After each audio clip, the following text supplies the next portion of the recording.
دین اور اسلام میں رسولullah کے علاوہ کسی کی رائے بھی دین نہیں ہے۔ حضرت عمر، صلح حدیبیہ کا سب کو پتا، بھی میں آپ کے سامنے رکھوں گا، آپ کے ذہن میں وہ سارا واقعہ آ جائے گا، اس کے اندر سے ایک ٹکڑا بیان کرنا ہے۔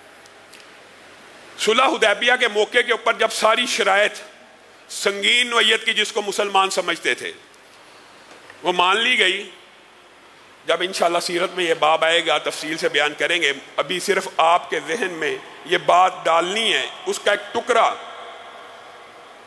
جب ایسی شرائط مان لی گئی کہ ان کا قیدی آئے گا تو اس کو واپس بھیج دیا جائے گا، مطلب کہ ایسی شرائط تھی جو مسلمان ہضم کرنے کے لیے معاذ اللہ تیار نہیں تھے۔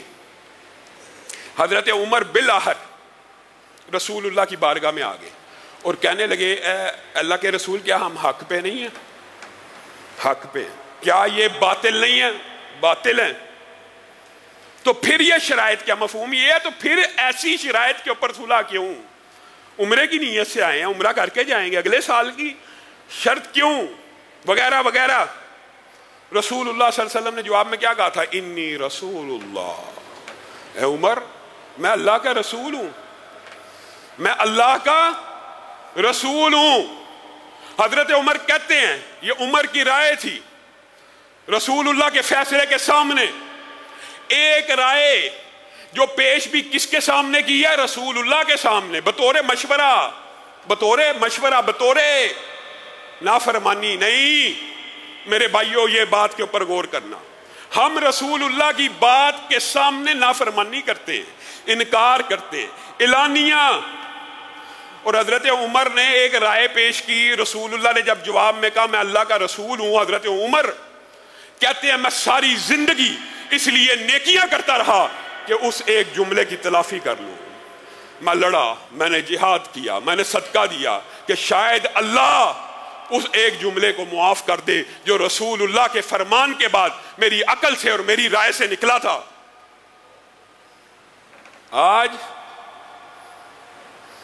ہم نے یہ تو سنا وما ينطق عن الهوى، یہ سب کو یاد ہے، لیکن اس کا مفہوم نہیں سمجھا۔ رسول اللہ اپنی مرضی سے بولتے ہی نہیں، جب بھی بولتے ہیں وحی کے تابع ہو کے بولتے ہیں۔ دوسری بات یہ بھی سنی کہ عبداللہ بن عمر بن العاص کو کفار مکہ نے یہ وہم ڈال دیا تھا کہ نہ لکھا کر، وہ رسول اللہ کی ہر حدیث کو لکھ لیا کرتے تھے، اور ان کو یہ شرف حاصل ہے کہ سب سے زیادہ حدیثیں لکھی ہوئی انہی کے پاس تھی۔ کفار مکہ نے یہ وہم ڈال دیا کہ رسول اللہ بشر ہیں، کبھی خوشی میں ہوتے ہیں، کبھی ناراضگی میں ہوتے ہیں، تو ہر بات ہی لکھ لیتا ہے، ہر بات نہ لکھا کر۔ رسول اللہ بشر ہیں، کبھی غصے میں ہوتے ہیں اور کبھی خوشی میں ہوتے ہیں، غصے میں کوئی بات نکل سکتی ہے، خوشی میں کوئی بات نکل سکتی ہے۔ یہ وہم ایسا وہم ہے جو آج 1400 سال گزرنے کے بعد بھی امت میں ڈالا جاتا ہے۔ رسول اللہ کی ہر بات حجت، معاذ اللہ منکرین حدیث، رسول اللہ کی ہر بات حجت نہیں ہے، صرف قرآن حجت ہے۔ رسول اللہ کی ہر بات حجت نہیں ہے، صرف قرآن حجت ہے۔ رسول اللہ کی ایک بشری زندگی ہے، ایک نبوی زندگی ہے، معاذ اللہ۔ یہی وہم کفار مکہ نے ڈالا تھا اور آپ نے لکھنا چھوڑ دیا۔ نبی کریم باہر آئے، کہا پہلے تو لکھا کرتا تھا، میں دیکھتا ہوں اب تو نہیں لکھتا۔ کہا مجھے کفار مکہ نے لمبا چوڑا واقعہ مختصر کرتا ہوں، یہ وہم ڈال دی ہے۔ رسول اللہ صلی اللہ علیہ وسلم نے کیا فرمایا؟ فوالذی نفسی بیدی، فوالذی نفسی بیدی، اس ذات کی قسم جس کے ہاتھ میں محمد صلی اللہ علیہ وسلم کی جان ہے، اکتب اکتب فوالذی نفسی بیدی ما یخرج منہ الا حق، اس زبان سے حق کے علاوہ کچھ نہیں نکل سکتا، کچھ نہیں نکل سکتا۔ یہ بھی سن لیا، یہ بھی سمجھ لیا، وما ینطق عن الہویٰ بھی سمجھ لیا، لیکن یہ بات نہ سمجھی کہ رسول اللہ صلی اللہ علیہ وسلم جس چیز کا حکم دے دیں وہ کس کا حکم ہوتا ہے؟ اللہ کا۔ یہ بات سمجھ آ جائے تو اختلافات ختم ہو جائیں، انکار حدیث کے سارے فلسفے زمین بوز ہو جائیں، فرقہ وریت ختم ہو جائے، معاشرے میں صرف ایک فرقہ باقی بچے کہ جو رسول اللہ کی ذات سے بھی پیار کرے اور بات سے بھی پیار کرے۔ وہ کیا ہے؟ ما قطعتم من لینۃ او ترکتموها قائمۃ علی اصولها فباذن اللہ۔ اللہ تعالیٰ نے اس آیت کے اندر رسول اللہ کے فرمان کو جو مقام دیا ہے، کاش ہمیں سمجھ آ جائے، کاش ہمیں سمجھ آ جائے۔ رسول اللہ صلی اللہ علیہ وسلم نے بعض جگہ کی، لمبا چوڑا واقعہ مختصر کر کے رکھتا ہوں، بعض جگہ کی جھاڑیوں کو کاٹنے کا حکم دیا اور بعض جھاڑیوں کو چھوڑنے کا حکم دیا۔ یہودیوں نے ویلا ڈال دیا، یہ کیسا رسول اور پیغمبر ہے جو درختوں کو بھی کاٹتا ہے؟